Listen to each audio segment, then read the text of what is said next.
The precedent for economic hitmen really began back in the early 50s when democratically elected Mossadegh was elected in Iran.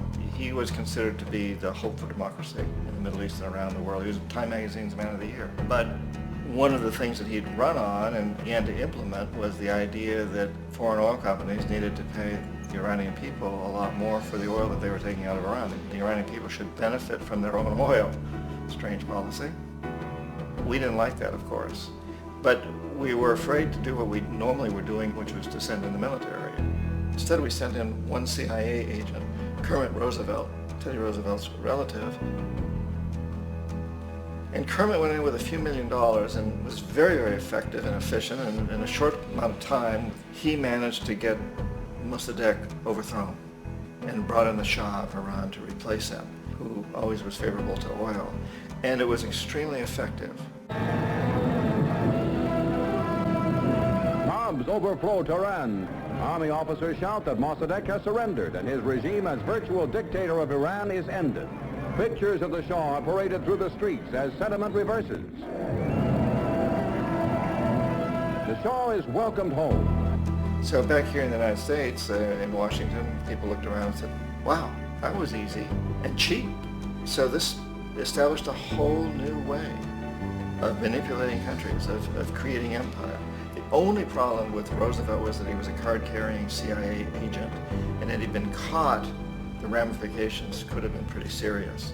So very quickly at that point, the decision was made to use private consultants to channel the money through the World Bank or the IMF or one of the other such agencies, to bring in people like me who worked for private companies, so that if we got caught, there would be no governmental ramifications.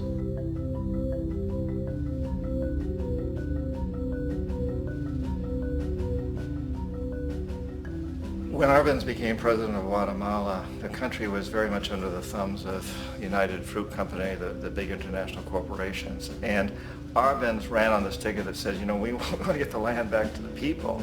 And once he took power, he was implementing policies that would do exactly that, give the land rights back to the people. United Fruit didn't like that very much. And so they hired a public relations firm, launched a huge campaign in the United States to convince the United States people, the citizens of the United States, and the press of the United States, and the Congress of the United States, that Arbenz was a Soviet puppet, and that if we allowed him to stay in power, the Soviets would have a foothold in this hemisphere. And that at that point in time was a huge fear on everybody's mind, the Red Terror, the Communist terror. And so, to make a long story short, out of this public relations campaign came a commitment on the part of the CIA and the military to take this man out. And in fact, we did. We sent in planes, we sent in soldiers, we sent in jackals, we sent everything in to take him out, and did take him out.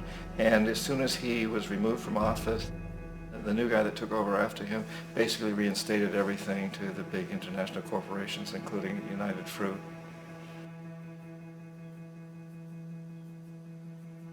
Ecuador for many, many years had been ruled by pro-U.S. dictators, often relatively brutal. Then it was decided that they were going to have a truly democratic election. Jaime Roldos ran for office, and his main goal, he said, as president would be to make sure that Ecuador's resources were used to help the people. And he won, overwhelming, by more votes than anybody had ever won anything in Ecuador. And he began to implement these policies to make sure that the profits from oil went to help the people. Well, we didn't like that in the United States. I was sent down as one of several economic hitmen to change Roldos, to corrupt him, to bring him around, to let him know, you know, okay, you know, you can get very rich, you and your family, if you play our game, but if you continue to try to keep these policies you've promised, you're going to go. He wouldn't listen. He was assassinated. As soon as the plane crashed, the whole area was cordoned off. The only people allowed in were U.S. military from a nearby base and some of the Ecuadorian military. When an investigation was launched, two of the key witnesses died in car accidents before they had a chance to testify. A lot of very, very strange things that went on around the assassination of Jaime Roldos. I, like most people who've really looked at this case, had absolutely no doubt that it was an assassination. And of course, In my position as an economic hitman, I was always expecting something to happen to Jaime, whether it be a coup or assassination, I wasn't sure, but that he would be taken down because he was not being corrupted. He would not allow himself to be corrupted the way we wanted to corrupt him.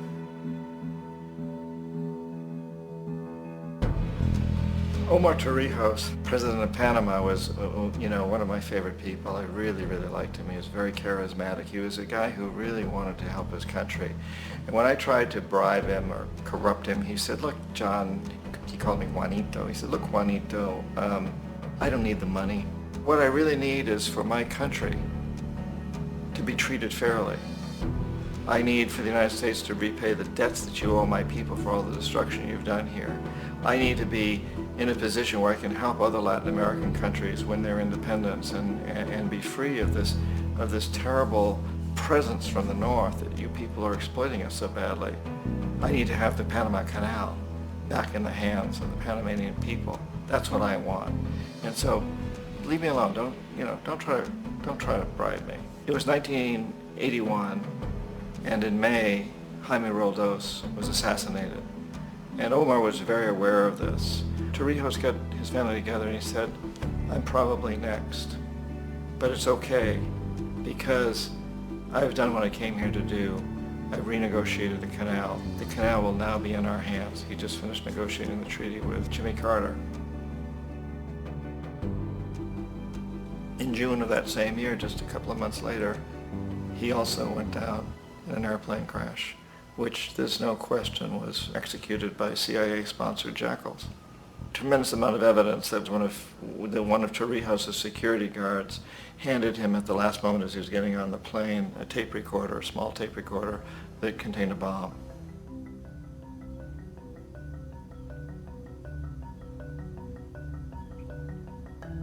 It is interesting to me how this system has continued pretty much the same way for years and years and years, except the economic hitmen have got better and better and better.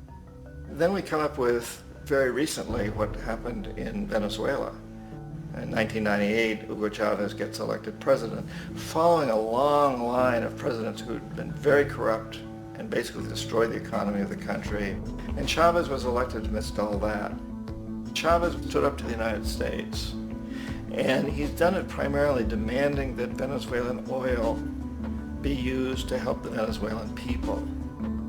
Well, we didn't like that in the United States. So in 2002, a coup was staged, which there's no question in my mind, and most other people's minds, that the CIA was behind that coup.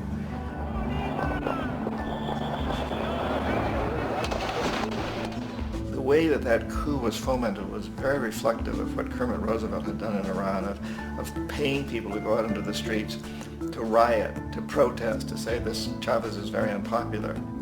If you can get a few thousand people to do that in television, and can make it look like it's the whole country, and things start to mushroom. Except in the case of Chavez, he was smart enough, and the people were so strongly behind him that they overcame it, which was a phenomenal moment in the history of Latin America.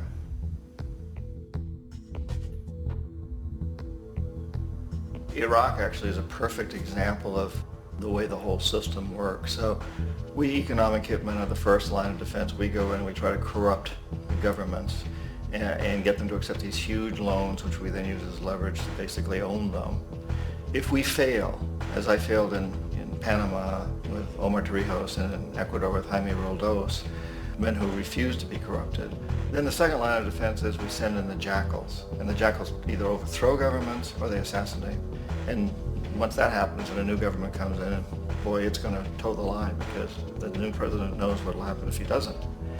In the case of Iraq, both of those things failed. Economic hitmen were not able to get through to Saddam Hussein. We tried very hard. We tried to get him to accept a deal very similar to what the House of Saud had accepted in Saudi Arabia, but he wouldn't accept it. And so the jackals went in to take him out. They couldn't do it. His security was very good.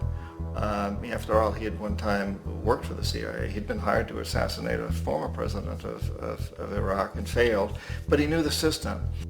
So in 91, we send in the troops and we take out the Iraqi military. So we assume at that point that Saddam Hussein is going to come around. We could have taken him out, of course, at that time, But we didn't want him. He's the kind of strong man we like. He controls his people. We thought he could control the Kurds and keep the Iranians in their border and keep pumping oil for us. And then once we took out his military, now he's going to come around. So the economic hitmen go back in the 90s without success. If they'd had success, he'd still be running the country. We'd be selling him all the fighter jets he wants and everything else he wants. But they couldn't. They didn't have success. The jackals couldn't take him out again. So we sent the military in once again, and this time we did the complete job and took him out, and in the process created for ourselves some very, very lucrative construction deals. We had to reconstruct a country that we'd essentially destroyed, which is a pretty good deal if you own construction companies, big ones. So, Iraq shows the three stages. The economic hitmen failed there, the jackals failed there, and as a final measure, the military goes in.